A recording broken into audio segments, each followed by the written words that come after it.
السلام عليكم. بسم الله الحمد لله والصلاة والسلام على أشرف المرسلين وعلى آله وصحبه أجمعين أما بعد. മാന്യരായ അധ്യാപകരെ, പ്രിയ സഹപാഠികളെ, ഇന്ന് ഞാൻ സംസാരിക്കാൻ പോകുന്നത് ഖുർആൻ മാനവികതയുടെ ആമുഖം എന്ന അതീവ പ്രാധാന്യമുള്ള വിഷയത്തെക്കുറിച്ചാണ്.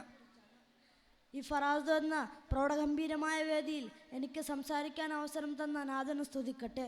അൽഹംദുലില്ലാ. ഖുർആൻ മനുഷ്യജീവിതത്തിൻ്റെ മാർഗദർശിയാണ്.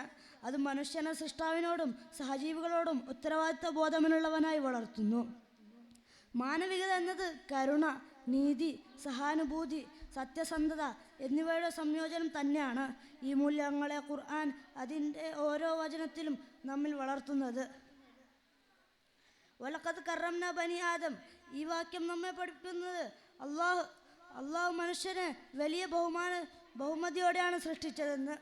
വർഗം, ഭാഷ, ദേശം, സമ്പത്ത് ഇവയൊന്നുമല്ല മനുഷ്യൻ്റെ മൂല്യം നിർണയിക്കുന്നത്. മനുഷ്യൻ എന്ന നിലയിലുള്ള അവൻ്റെ ആത്മീയ ബഹുമാനമാണ് പ്രധാനമെന്നും ഖുർആൻ പറയുന്നു. അൽ ഖൽഖു കുല്ലുഹും അയാലുല്ലാഹ് ഫഅഹബ്ബുൽ ഖൽഖി ഇലല്ലാഹി അൻഫഅഹും ലിആലിഹി.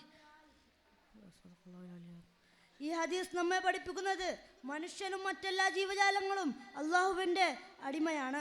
അതായത് മറ്റുള്ളവർക്ക് സഹായകരമാകുന്ന ദൈവസേവനത്തിൻ്റെ ഭാഗമാണെന്നും പ്രവാചകൻ സല്ലല്ലാഹു അലൈഹി വസല്ലമ നമ്മെ ഓർമ്മപ്പെടുത്തുന്നു. മനുഷ്യനെ ആദരിക്കുമ്പോഴാണ് അള്ളാഹുവിനെ സത്യത്തിൽ ആരാധിക്കുന്നത്. ഈ ചിന്ത നമ്മെ ഓർമ്മിപ്പിക്കുന്നത് അള്ളാഹുവിൻ്റെ വിശ്വാസം വെറും വചനമല്ല, അത് മനുഷ്യ സ്നേഹത്തിലൂടെയാണ് യാഥാർത്ഥ്യമാകുന്നത്.